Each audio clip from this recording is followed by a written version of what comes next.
All right, fans of music, welcome back. It is yours truly, Dave, the Real Music Observer, observing real music in real time for real people just like you right there, and just like me here.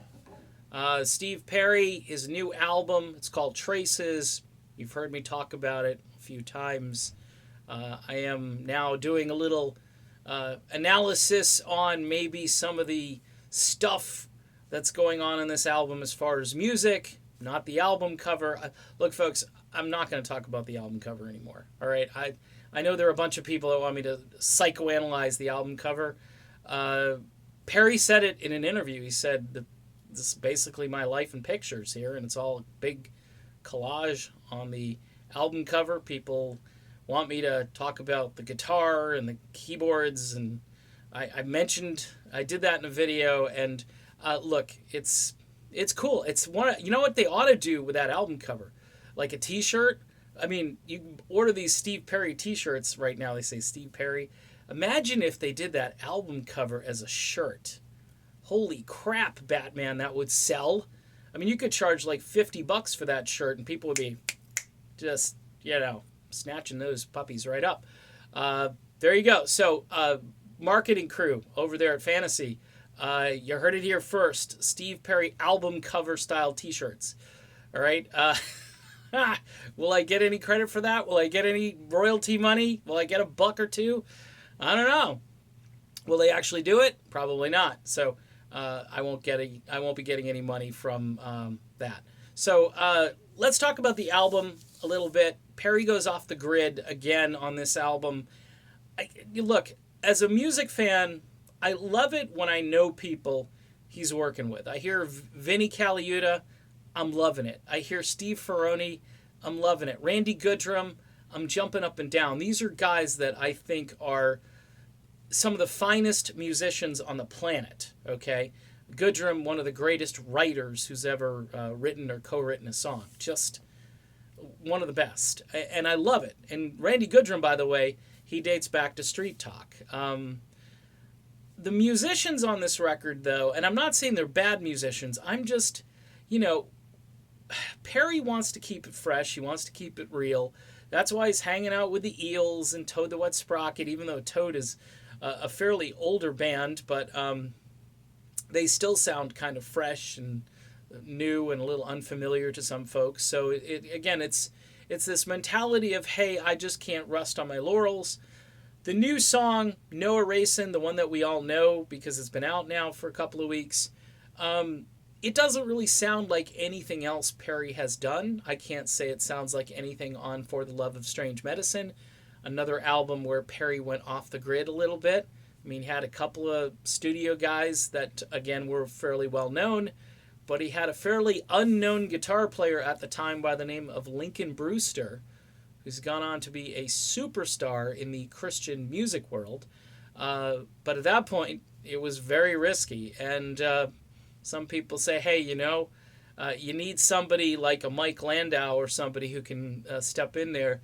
Mike was on the album, I think, for a guitar solo or two. But hey, it's just, this is what Steve at this point wants to do. He wants to keep mixing it up. He doesn't want to rest on his laurels and so forth. For my money, folks, and the reason I love Street Talk so much, I think, is because it's a consistent record from start to finish. Bruce Botnick, the guy who is in there engineering and producing, his pedigree dated back, way back to like the Doors, I think, and maybe even before them. He brings that West Coast vibe, but he brings an audio consistency to the production, whether it's Oh Sherry or Strung Out. Any of those songs, I think Bruce Botnick's skill level really assists. And then you had guys like Randy Goodrum who are in the studio who know a thing or two about what sounds good and what doesn't. So, that's why I think I love Street Talk so much. The material too. You got co-writes with Randy Goodrum. You've got full writing credits and so forth. On this album, it's good because Randy Goodrum is back.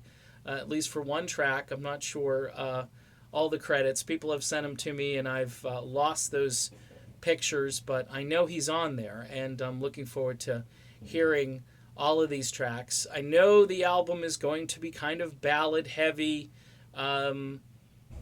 Perry fans are not going to be upset by ballads. Okay, I know there are some people out there in the melodic rock world who are saying, "Well, it's a lot of ballads, and we'll see. Maybe the Target version will have a couple of rockers on there." And Perry has said in interviews that there are going to be some rockers and there are going to be some ballads. So again, you're not going to upset the apple cart. Steve Perry is 69. His fan base is that age, maybe a little bit younger, because obviously a lot of us were kids listening to Journey music and so forth when Perry was a young adult. So we're in that age bracket, and we probably are okay with ballads, okay?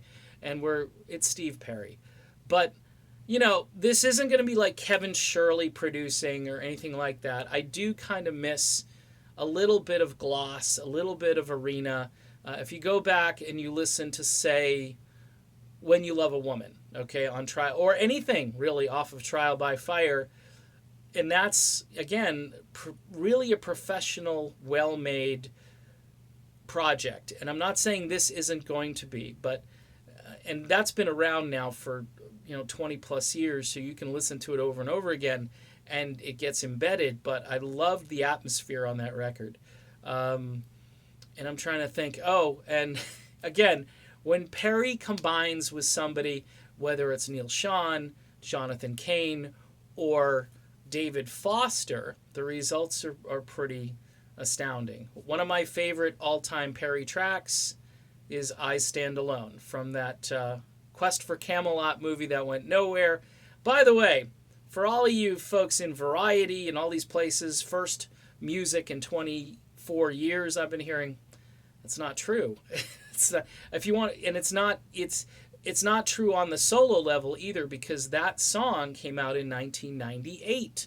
So you're looking at 20 years. Get your history correct. Perry fans know that was like his last postcard to all of us, his last message, I think, even though it was meant for this movie soundtrack, co-written by Foster and Carol Bayer Sager. I mean, holy crap, Batman. That's just the best kind of thing right there. And Perry, it's a masterpiece. It's a song that it's tragic that that's not on the radio every day all around the world, because it's just as strong as anything Journey ever did.